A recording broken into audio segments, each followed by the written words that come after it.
سعید بن مسیب یہ صحابی ہے چوتھے امام، اور آئے امام کی خدمت میں کربلا کے واقعے کے 1 سال گزر چکا ہے۔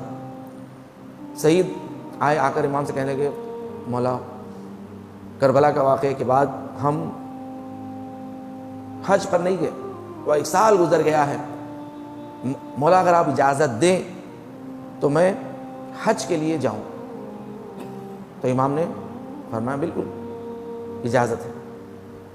وہ حج پر گئے، اور جب حج پر گئے، جب حج کے اعمال مکمل کیے، جب خانہ کعبہ کا طواف کر رہے تھے تو طواف کے دوران انہوں نے ایک شخص کو دیکھا کہ خانہ کعبہ کے پردے کو پکڑ کر گریہ کر رہا ہے، رو رہا ہے، اور یہ کہتا جا رہا ہے کہ پروردگار میری خطاؤں کو معاف فرما، مجھے مگر یقین ہے کہ تو مجھے نہیں بخشے گا۔ یہ کہتا جاتا، روتا جاتا۔ سارے لوگ جمع ہو گئے اور اس سے کہہ رہے ہیں کہ تم کیا کہہ رہے ہو، تم ایسا کیوں کہہ رہے ہو، پروردگار کریم ہے، بخشنے والا ہے، معاف کرنا، تم اتنے نا امید کیوں؟ اس لیے کہ نا امیدی سب سے بڑا گناہ ہے، نا امید ہو جانا۔ کہا کہ نہیں، اگر تم بھی میرا گناہ سنو گے تو یہی کہو گے کہ پروردگار ہرگز نہیں معاف کرے گا۔ سعید مجھ سے کہتا ہے کہ میں بھی تعجب سے سننے لگا کہ آخر یہ کہہ کیا رہا ہے۔ سعید کہتا ہے کہ میں نے پوچھا کہ بتاؤ تم نے آخر کیا کیا ہے، تم نے آخر کیا کیا ہے، تم سے کیا خطا ہوئی ہے؟ اس نے کہا کہ میں ساربان تھا سید الشہداء کا، کربلا میں جب واقعہ پیش آیا میں ساربان کہتے ہیں کہ اونٹ کی رسی کو کھینچنے والا، اور وہ کہتا ہے کہ میں امام حسین کی اونٹ کا ساربان تھا، میں امام کی اونٹ کا ساربان تھا، میں امام کے اونٹ کی دیکھ بھال کیا کرتا تھا۔ ساربان کہتا ہے کہ میں امام حسین کے قافلے کے ساتھ ہوں، جب مدینے سے مکہ اور مکے سے پھر کوفے کی جانب امام روانہ ہوئے اور کربلا میں جو واقعہ پیش آیا میں ساتھ تھا۔ دیکھیں زان گرامی، یہ واقعہ عبرت ہے۔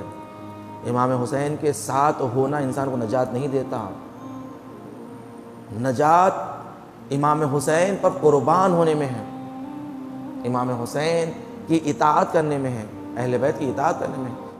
جب بھی امام حسین غسل کے لیے اپنے لباس کو اتارتے تھے تو امام حسین ایک کمر بند باندھتے تھے، کمر بند۔ وہ کمر بند مجھے بہت اچھا لگتا تھا، پسند آتا تھا۔ جب کربلا میں امام حسین کو شہید کر دیا گیا اور امام حسین کے خیموں کو لوٹ لیا گیا، امام حسین کے بدن کو بھی لوٹ لیا گیا، کوئی کرتا لے گیا، کوئی امامہ لے گیا، کوئی عبا لے گیا۔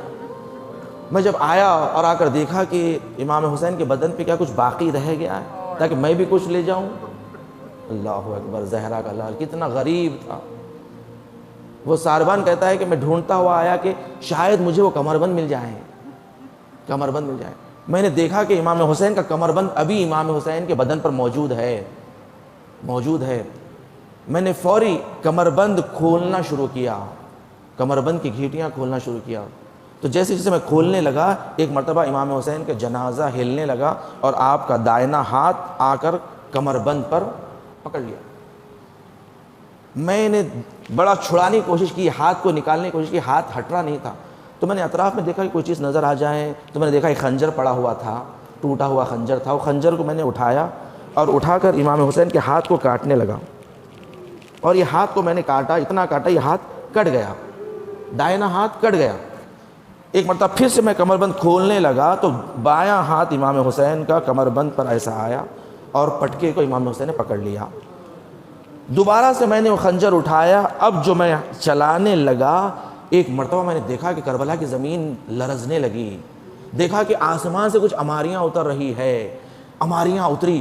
ایک مرتبہ میں نے دیکھا کہ نور کی عماریاں تھی، جیسے لگ رہا تھا کہ رسول اللہ آ رہے ہیں، امیر المومنین آ رہے ہیں، اور ایک پردہ پوش بیوی آ رہی ہے۔ ایک مرتبہ میں جلدی سے پیچھے ہٹا اور پیچھے ہٹ کر ایک پتھر دیکھا اور پتھر کے پیچھے میں جا کر چھپ گیا، اور میں دیکھنے لگا کہ یہ کون ہے۔ میں نے دیکھا کہ رسول خدا آئے ہیں، بال کھلے ہوئے ہیں اور خاک کربلا اٹھا رہے ہیں، اپنے اوپر ڈال رہے ہیں، خاک کربلا اٹھا رہے ہیں، اپنے اوپر ڈال رہے ہیں۔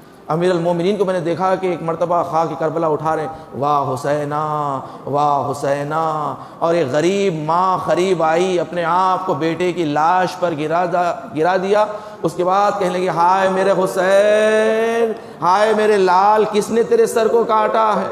اے میرے لال، کس نے تیرے ہاتھوں کو کاٹا ہے؟ کس نے تیرے بدن کو ٹکڑے ٹکڑے کیا ہے؟ ایک مرتبہ اس بے سر بدن سے آواز آئی، اے میری ماں، وہ سارے بان کے جو پتھر کے پیچھے چھپا ہوا ہے اس نے میرے ہاتھ کو کاٹا ہے، اس کمر بند کی خاطر، ہائے اے کاش مجھ سے مانگ لیتا، ارے میں کریم ابن کریم تھا، مگر ہائے اس نے میرے ہاتھوں کو کاٹا ہے۔ ایک مرتبہ شہزادی نے مجھے پلٹ کر دیکھا، کہا خدا تجھ پر لعنت کرے، خدا تجھے نہ بخشے، ارے تو نے میرے حسین کے ہاتھوں کو کاٹا ہے، ارے حسین کے بدن کو ٹکڑے کیا۔